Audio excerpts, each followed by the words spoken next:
Aliens is the sequel to Alien and is directed by James Cameron. It takes place sometime after the events of the first film, in which the ship that Ellen Ripley and her cat escaped on is found while they are still in hypersleep. She is found by the Weyland Corporation. She tells them everything that happened, but they don't believe her, but comes to find out that the planet that she found the alien xenomorph on is now being harvested. But an alien outbreak happens, and she is asked to go back to the planet as an advisor, given her history, and this time she is accompanied by Marines, and they take on not just one, but more aliens. Hence the title, Aliens, plural. Now, there are two types of people in the world: those that prefer alien over aliens, and those that prefer aliens over alien. And me, I am one of those people that prefers aliens over alien. But like I said before, that does not mean I think any less of Alien. Like, Alien is classic in its own right, but Aliens, this is where this series really started to find its stride, at least up until this point. Yes, I absolutely love this movie because when you think of tone changes that worked, the Alien franchise is definitely one of them, because the first Alien was like a sci-fi horror film, but this here is a sci-fi action film, and that is what James Cameron brought to this movie. Now, up until this point, James Cameron, who is the director of this movie, up until this point, he did Piranha 2, and he did The Terminator, which put him on the map, and then that's how he got this gig, Aliens. And then we all know his career after that. But it was real smart for James Cameron to go from being a sci-fi horror to a sci-fi action, because that is exactly where this franchise needed to go after that. This film came out in 1986. It was a long time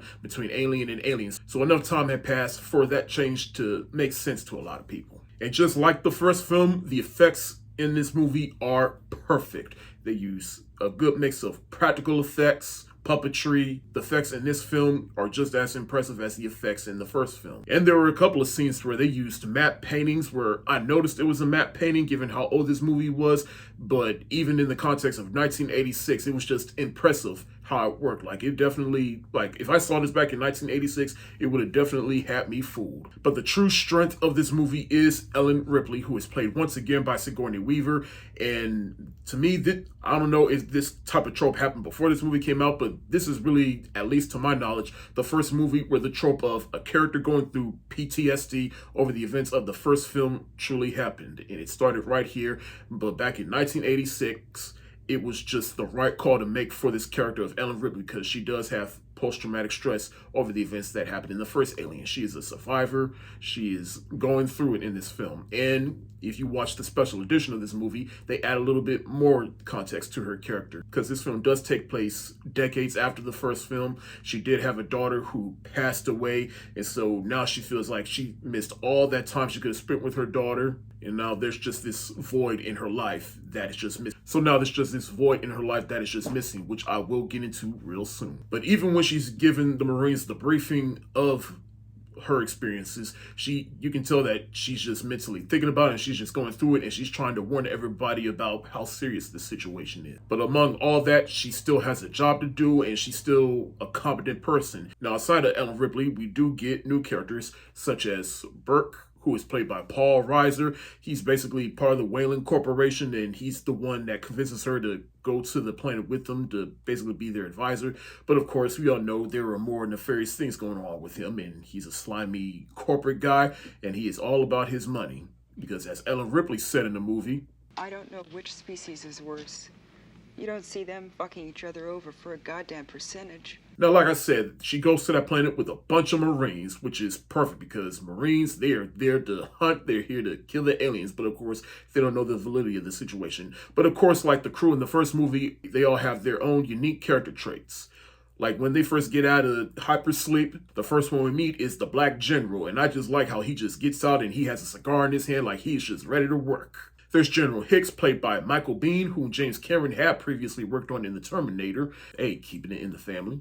But I love General Hicks. He's the one that's there for Ellen Ripley, and he believes her and everything that she's gone through. And so that when shit does hit the fan, he is on her side, and both of them, they work together. And I like how there's even hinted at a possible relationship, but James Cameron, he doesn't really follow up on, because at the end of the day, they're still trying to survive, and they trust each other.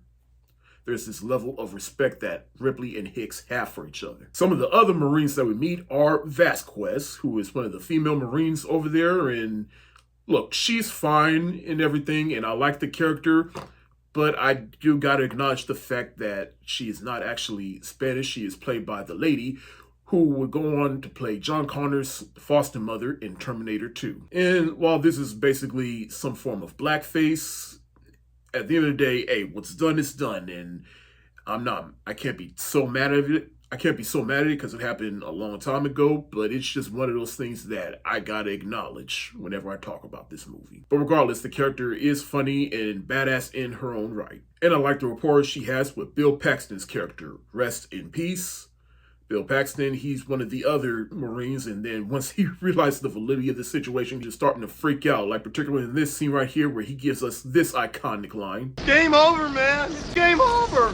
God, I miss Bill Paxton. R.I.P. It's never game over. There's Bishop the android, who Ellen Ripley is not the biggest fan of at first, given her history with Ash in the first film. I like how throughout the movie it teases whose side he is on, because he is studying the eggs and the aliens, but then at the end of the movie we realize, oh, he really is on our side. He's played by Lance Henriksen, and just like Ian Holm in the first film, he does add to that robotic, monotone, but a little bit more warm welcoming, if that makes sense. Now, when we first get to the planet, I like how it basically keeps in tone of the first film, and it keeps that suspense down, but it is a little bit more action oriented. And then once all the action starts happening, it is just cool and engaging. I could not keep my eyes away from the screen, and that's what James Cameron is good at. He always excels in the action department. But the last of the characters I gotta talk about is Newt, who is this little girl that Ellen Ripley befriends, and they both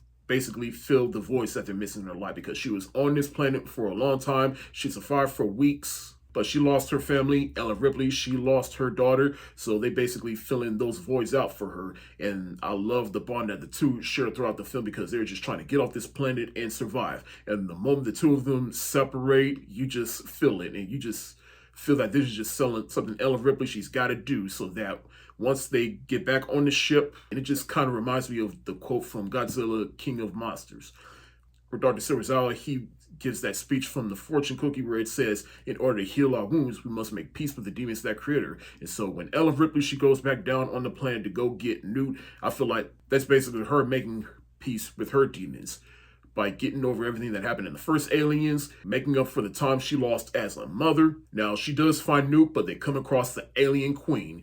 Of course, we all know what the xenomorph looks like on a regular scale, but then once you see the alien queen, she's all big, she's got all these eggs out. Then once Ellen Ripley sets all of them on fire, you know the alien queen is pissed. So eventually Bishop, she saves both Ripley and Newt. Hicks, he got hit by the acid, but he's stable. So just when everything seems good, the alien queen, she stabs Bishop, she snaps him in half, and now the alien queen is after Ripley and Newt. But then Ellen Ripley, she knew what to do. She got the Lord thing she was in earlier, and that's what I call foreshadowing, because we got to see that she's good with it. And so she brings it back out, and then she goes up against the alien queen and gives one of the best deliveries of the B word ever put in cinema.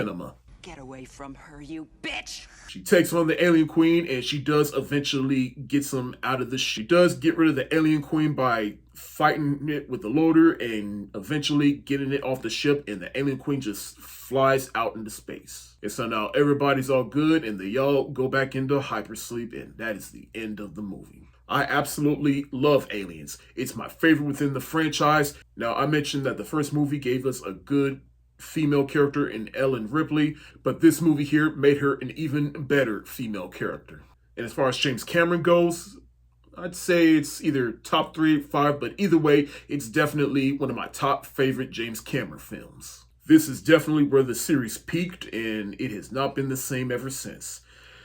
And I can't wait till next month where I start to see where the franchise starts to go downhill. But as for right now, I'm gonna give Aliens the hands up emoji, because it is a masterpiece.